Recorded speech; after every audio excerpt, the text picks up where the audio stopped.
Hello everyone, welcome back to Shajil sir classes. क्या हाल चाल हैं आप लोगों के। मुझे पूरी उम्मीद है यार सब बढ़िया होगे और अब तक जितना पढ़ाया है वो सब आपने पढ़ ही लिया होगा, है ना। तूर बेटा पढ़ लिया ना सब, शाबाश। तो समझे आप।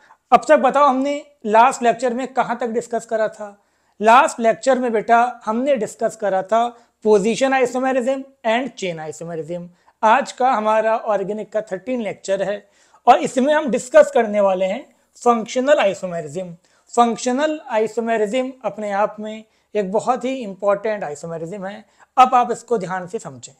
तो देखो बेटा ध्यान से, compound having same molecular formula but different properties due to difference in functional group are called functional isomer. ये बात तो सबको पता है कि आइसोमर होते क्या हैं, जिनका फॉर्मूला सेम हो। फॉर्मूला सेम हो, प्रॉपर्टीज अलग हो। अब प्रॉपर्टीज अलग होने का रीजन क्या हो सकता है, स्ट्रक्चर अलग हो। अब स्ट्रक्चर में भी हम दो पढ़ चुके थे, तीसरा आ गया फंक्शनल ग्रुप, मतलब कंपाउंड जिसका फॉर्मूला सेम है बट फंक्शनल ग्रुप क्या है, डिफरेंट। अब देखो ध्यान से यहाँ पर, following set of functional group show functional isomerism. कुछ फंक्शनल ग्रुप आपस में आइसोमर होते हैं। उसमें सबसे पहला क्या आ गया, अल्कोहल। अब जो मैं कहने जा रहा हूं उसको आप बिल्कुल कान खोल के ध्यान से सुने, जरा सी देर में आपके बात क्लियर हो जाएगी। देखो यहां पर मैंने लिखा ये CH3, ये लिखा मैंने CH2, ये लिखा OH। ये क्या है बेटा, सब जानते हो, ये है आपका अल्कोहल। क्लियर। क्या नाम है इसका, इसका नाम है इथेनॉल। सब जानते हो, इथेनॉल सिखा रखा है। फॉर्मूला क्या है, C2H कितना है 6 और एक हो, चेक कर लो यहाँ पर। अब मैंने यहाँ लिखा आपका CH3OCH3। अब ध्यान से देखो बेटा, ये क्या था, ये था ईथर। अच्छे से जानते हो ना, ये हो गया आपका ईथर। अब इसका नाम क्या था, इसका नाम था मिथॉक्सी। क्या नाम था बेटा, मिथॉक्सी मीथेन। इसका नाम था मिथॉक्सी मीथेन। क्लियर है ना बेटा, ये मिथॉक्सी हो गया और ये मीथेन हो गया। नेमिंग तो आती होगी, सिखा रखा है, नहीं आती तो देख लो पीछे जाके। अब देखो यहाँ पर, अब इसका फॉर्मूला C2H6O, दोनों का फॉर्मूला सेम है। अगर तुम्हें C2H6O दे दिया जाए, पूछा जाए कि बताओ ये अल्कोहल है या ईथर है, तुम क्या कहोगे कि सर हमें नहीं पता। क्यों, क्योंकि दोनों का फॉर्मूला सेम होता है, दोनों आपस में आइसोमर हैं। तो इसी को हम बोलते हैं फंक्शनल आइसोमर, जिनका फॉर्मूला तो सेम हो, जिनका फॉर्मूला सेम हो बट फंक्शनल ग्रुप डिफरेंट हो। अब देखो अल्कोहल हो या ईथर हो, दोनों का जर्नल फॉर्मूला सेम है। अल्कोहल के फॉर्मूले को बेटा आप ऐसे भी लिख सकते थे, उसमें भी कोई बात नहीं थी, लेकिन अल्टीमेटली एक H और दे दो यहाँ पर तो वो यही बन जाएगा। दोनों का फॉर्मूला सेम है और वो फंक्शनल ग्रुप जिनका जर्नल फॉर्मूला सेम होता है वही आपस में फंक्शनल आइसोमर होते हैं। उम्मीद करता हूँ ये बात समझ में आपके आ गई होगी। कहानी को आगे बढ़ाते हैं। सेकंड आपका आता है यहाँ पर aromatic alcohol, ether and phenol. बहुत इंपॉर्टेंट है, ध्यान से आप समझें। एरोमेटिक अल्कोहल क्या होगा बेटा, एरोमेटिक अल्कोहल आपका हो जाएगा, ये देखो ये आपका यहाँ पर मैंने ये अल्कोहल है ये, ठीक है बेटा। एरोमेटिक कंपाउंड जरूर है बट ये फिनॉल नहीं है। क्यों, क्योंकि OH किससे लगा है आपका, OH आपका लगा है किससे बेटा, साइड चेन से। ये अल्कोहल हो गया। अब देखो ध्यान से, ये क्या हो गया बेटा, ये हो गया आपका, इसको हम क्या बोलेंगे, इसको हम बोलेंगे फिनॉल, मिथाइल फिनॉल। ठीक है बेटा, ये क्या हो गया, ये हो गया फिनॉल। अगर OH बेंजीन से लगा है तभी फिनॉल होगा। अगर अल्कोहल साइड चेन से लगा है, OH अगर साइड चेन से लगा है तो वो अल्कोहल होगा। अब यहाँ लिखा बेटा मैंने ये, अब बताओ ये क्या हो गया, जल्दी बोलो। यहाँ लिखा मैंने OCH3, ठीक है बेटा, ये हो गया ईथर। ये एरोमेटिक ईथर है, क्या नाम है इसका, एनिसोल। ठीक है बेटा, इसका नाम क्या हो जाएगा, फिनाइल। सिखा रखा है आपको सब, फिनाइल मिथेनॉल, फिनाइल मिथेनॉल। और ये आप सब जानते हो 1 2 3 4, ये हो जाएगा 4 हाइड्रोक्स 4 मिथाइल, ये हो जाएगा बेटा 4 मिथाइल फिनॉल। ये बात सबको पता है ना। अब देखो इसमें टोटल नंबर ऑफ कार्बन कितने हैं, 6 कार्बन तो बेंजीन रिंग के हो गए और एक ये हो गया C7। कितने H हो गए बेटा, देखो 1 2, देखो 4 H तो ये हो जाएंगे, समझो ध्यान से, एक H यहाँ होगा, एक H यहाँ, एक H यहाँ, एक H यहाँ, 4 5 और 5 3 8, तो टोटल यहाँ पर हाइड्रोजन कितने होगा 8 और एक ऑक्सीजन। आप ध्यान से देखो बेटा, सबका फॉर्मूला यही होगा। यहाँ पर ध्यान से देखिए आप, यहाँ पर आपके कितने हो जाएंगे, 5 हाइड्रोजन हो गए, फिर 2 8, 2 6 और एक 8, सॉरी कितने हो गए, ये 5 थे, 6 7 8, टोटल 8 हाइड्रोजन। तीनों का फॉर्मूला सेम है, तो ये तीनों आपस में क्या होगा बेटा, फंक्शनल आइसोमर। अब देखो इसका ये भी तो पॉसिबल था, इसका आपका ये भी तो पॉसिबल था बेटा। इसमें मैं अगर पोजीशन चेंज कर दूं, यहाँ पर ये OH मैंने क्या करा, यहाँ CH3 लगा दिया, ऐसे ही देखो आप ये OH यहाँ क्या करा मैंने, अब CH3 कहाँ लगा दिया बेटा, मेटा पोजीशन पे लगा दिया। आपसे पूछा जाए इस फॉर्मूले के टोटल कितने आइसोमर होंगे, कितने बोलोगे, 3 और 2 5, टोटल 5। बहुत इंपॉर्टेंट कंपाउंड था, बहुत इंपॉर्टेंट आपका क्वेश्चन था ये। क्लियर हो गई यहाँ तक बात, 2 हो गए हमारे। अब हम थर्ड पे आते हैं। थर्ड आपका होता है बेटा aldehyde, ketone, unsaturated alcohol, unsaturated ether, cyclic alcohol, cyclic ether. समझ लेना ध्यान से, अभी बात क्लियर आपके हो जाएगी। अब ये देखो ध्यान से बेटा, पहले मैंने लिखा एल्डिहाइड CH3 CH2 और ये लिखा मैंने COH, ये क्या हो गया बेटा, इसका नाम है एल्डिहाइड और इसका IUPAC नेम क्या हो जाएगा बेटा, ये हो जाएगा 1 2 3, इसका नाम हो जाएगा प्रोपेनल। क्लियर है बेटा, ये हो जाएगा प्रोपेनल। अब देखो यहाँ पर ये हो गया कीटोन, यहाँ लिखा मैंने क्या, यहाँ लिखा कीटोन। कितने कार्बन है बेटा पेरेंट चेन में, पेरेंट चेन में 3 कार्बन, 1 2 3, इसका नाम हो जाएगा प्रोप एन। 2 ओन लिखो या ओन लिखो एक ही बात है, क्योंकि जो आपका कीटोन होगा वो कम से कम, सबसे कम पोजीशन उसकी सेकंड ही होगी। अब यहाँ देखो बेटा ध्यान से, हमने क्या लिखा, हमने यहाँ लिखा CH2 डबल बॉन्ड CH, ये लिखा हमने CH2OH, एक ही हो गया आपका अनसैचुरेटेड अल्कोहल। क्लियर हो गई यहाँ तक बात। अब देखो ध्यान से, यहाँ पर हमने एक लिखा है यहाँ पर बेटा अनसैचुरेटेड, इधर देखो सब लोग, यहाँ लिखा मैंने अनसैचुरेटेड ईथर। उसके बाद क्या लिखा बेटा, उसके बाद हमने लिखा साइक्लिक अल्कोहल, 3 कार्बन थे, बना दो यहाँ पर, ये हो गया आपका साइक्लिक अल्कोहल। उसके बाद जल्दी बोलो बेटा, उसके बाद हमने लिखा साइक्लिक ईथर, 3 कार्बन थे और एक ऑक्सीजन था। अब तुम बेटा सबका फॉर्मूला देखो, कितने कार्बन है यहाँ पर C3, H कितने हैं 6 और एक ऑक्सीजन। इसका फॉर्मूला आप देखें C3H6 एक ऑक्सीजन। जल्दी जल्दी यहाँ काउंट करो और बताओ, C3H6 एक ऑक्सीजन। यहाँ पर भी बताओ कितना हो गया बेटा, C3H6 एक ऑक्सीजन, गिनती तो आती होगी। यहाँ देखो बेटा कितना हो गया, C3H6 एक ऑक्सीजन। यहाँ देखो सेम फॉर्मूला, C3H6 एक ऑक्सीजन। तो देखो ध्यान से, इन सब का फॉर्मूला सेम है। आई बात समझ में, इन सब का क्या है बेटा, फॉर्मूला बिल्कुल सेम है। तो ये सब आपस में क्या हो गए, आइसोमर, यानी कि जो जर्नल फॉर्मूला इसका था वही इसका होगा, वही इसका। तो यहाँ पर क्या हो जाएगा, आपका जर्नल फॉर्मूला हो जाएगा CnH2nO। ये जर्नल फॉर्मूला सिर्फ एल्डिहाइड और कीटोन का नहीं होता, ये जर्नल फॉर्मूला सबका होता है, इन सबका। क्लियर हो गई यहाँ तक बात, कोई दिक्कत तो नहीं बेटा, क्लियर हो गई, सबका फॉर्मूला सेम था। अब तुमसे पूछ लिया जाए कि बेटा बताओ, आपसे कहा जा रहा है कि बताओ इस फॉर्मूले के C3H6O के टोटल स्ट्रक्चर आइसोमर कितने होंगे। जल्दी बोलो, टोटल स्ट्रक्चर आइसोमर कितने होंगे, बोलो ना, कितने होंगे बेटा। तो देखो ध्यान से, 1 2 3 4 5 6, तुम कहोगे कि सर 6 होंगे, लेकिन 6 तो पॉसिबिलिटी हैं।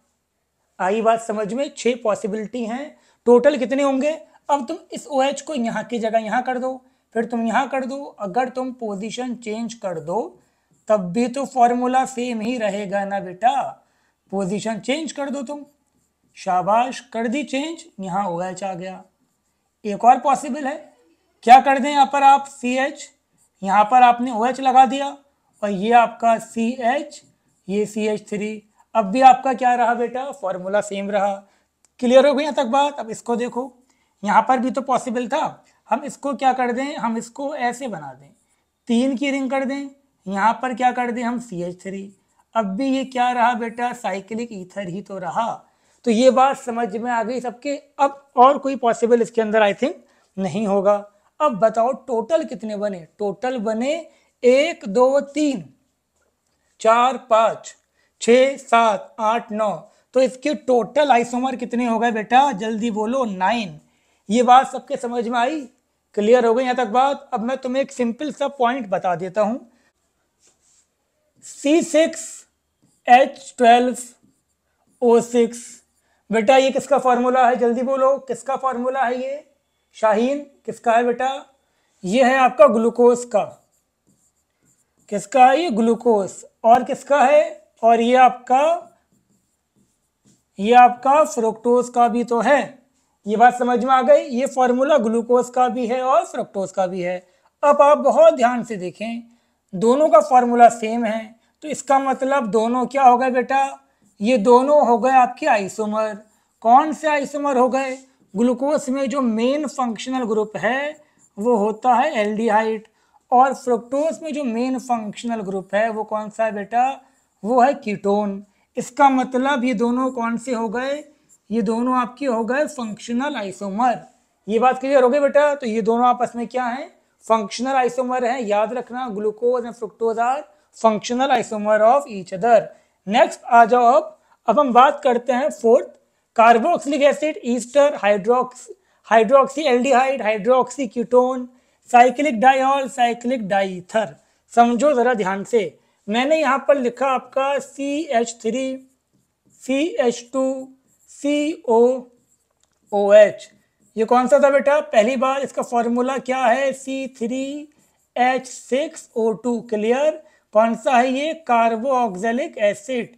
क्लियर हो गई यहाँ तक बात, कार्बोक्सिलिक एसिड सबकी क्लियर हो गई।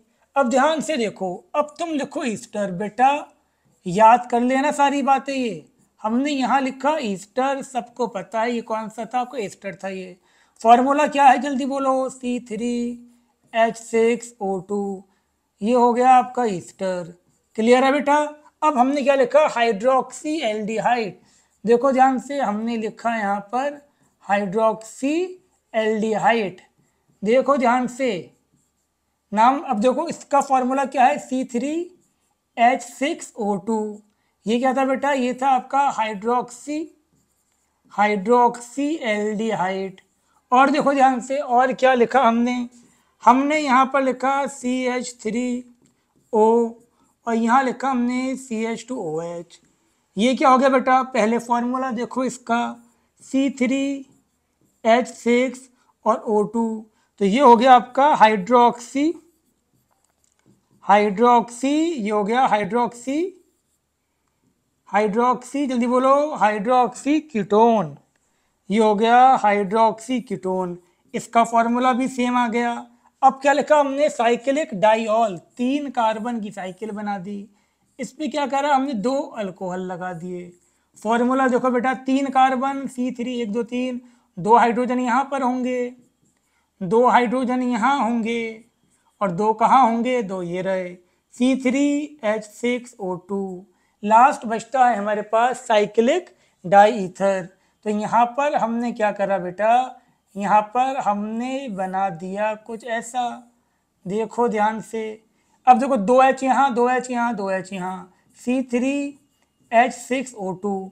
तो ये बात समझ में आ गई। तो अगर ये फॉर्मूला है आपके पास, CnH2nO2, अगर ये फॉर्मूला है तो ये सारी पॉसिबिलिटी आपके दिमाग में रहनी चाहिए। और हाँ, ये सब अनसैचुरेटेड है, सैचुरेटेड भी पॉसिबल थे, बट अभी आप सिर्फ इसको इतना ही याद रखें। क्लियर हो गई यहाँ तक बात, कौन कौन से थे, जल्दी बोलो।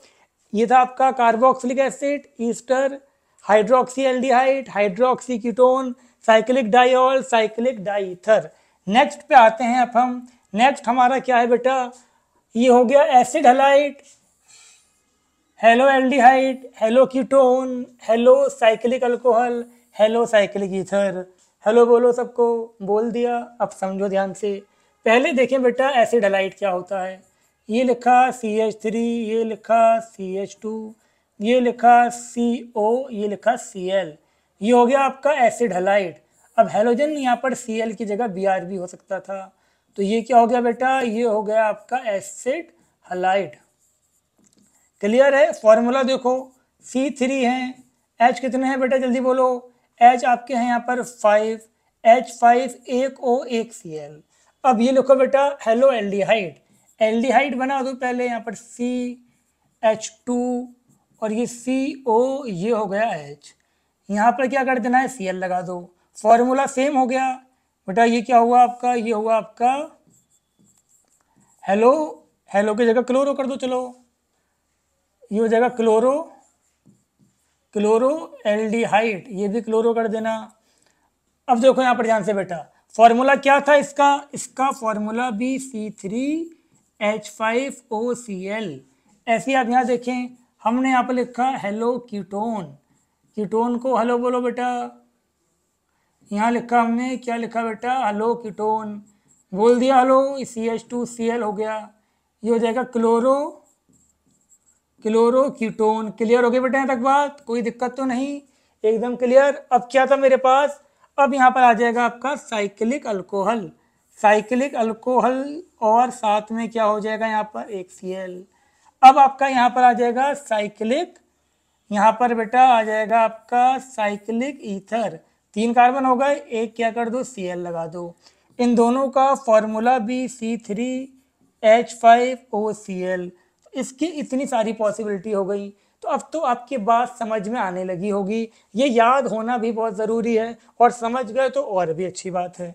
नेक्स्ट आप देखें बेटा, नेक्स्ट आपका आता है amide, amino aldehyde, amino ketone. और एल्डिहाइड कीटोन जब भी होगा, देख लो ध्यान से बेटा, एल्डिहाइड कीटोन जब भी होगा, एल्डिहाइड कीटोन जब भी होगा, तो उसकी जगह मुझे क्या लिख देना है, साइक्लिक अल्कोहल। उसकी जगह मुझे क्या लिख देना है, साइक्लिक ईथर। बस इतनी सी बात थी। अब देखो यहाँ ध्यान से, हमने लिखा अमाइड, अमाइड क्या है बेटा, CH3 CH2 CONH2, ये लिखा मैंने अमाइड। फॉर्मूला चेक कर लेना सब लोग, अमाइड हो गया ये। अब मैंने यहाँ क्या लिखा बेटा, जल्दी देखो टाइम कम है। यहाँ लिखा मैंने अमाइनो एल्डिहाइड, अब ये लिख दिया मैंने अमाइनो एल्डिहाइड। अब जहाँ एल्डिहाइड लिखोगे तो वहाँ कीटोन ना हो, तो वो तो बुरा मान जाएगा।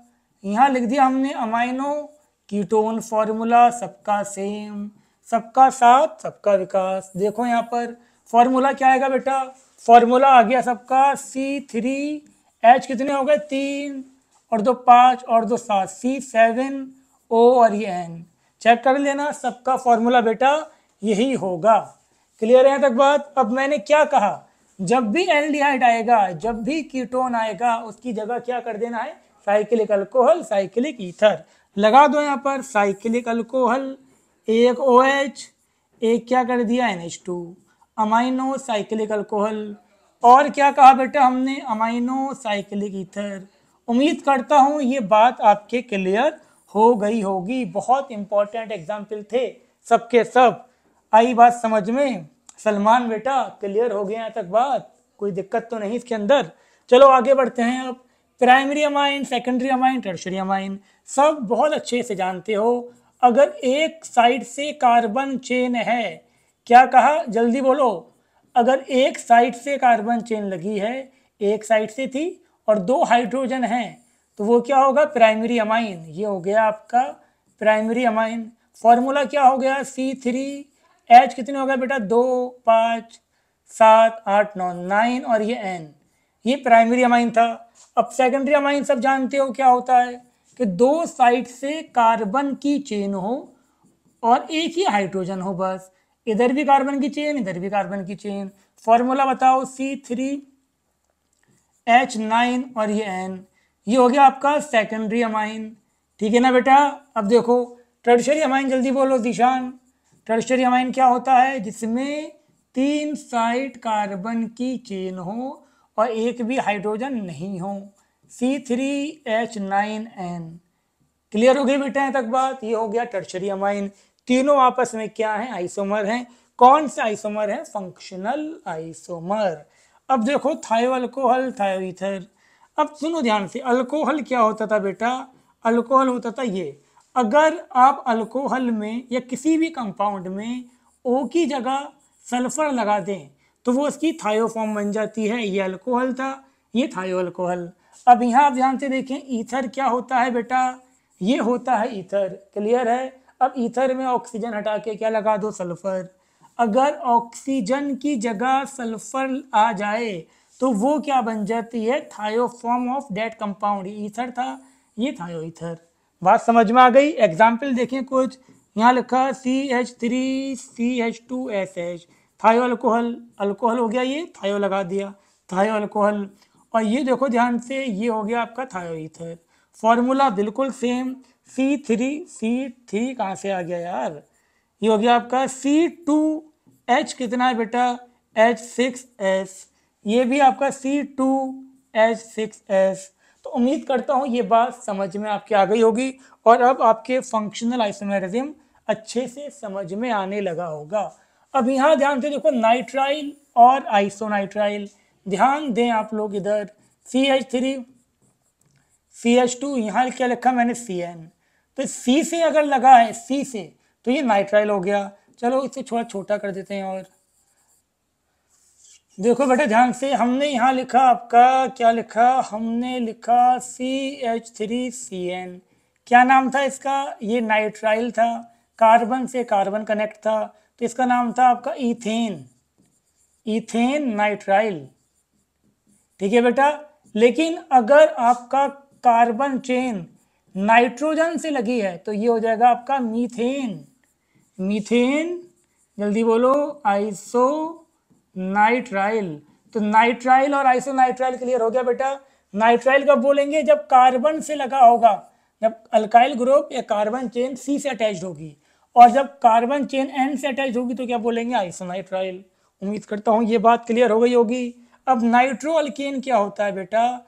अगर अल्केन वाला पार्ट N से लगा है नाइट्रोजन से तो उसको हम बोलेंगे नाइट्रो अल्केन, और अगर एल्केन वाला पार्ट O से लगा है उसको हम बोलेंगे नाइट्राइटो अल्केन। मतलब समझो, CH3NO2 क्या नाम हो गया इसका? इसका नाम हो गया आपका नाइट्रो, इसका नाम हो गया बेटा नाइट्रोमीथेन।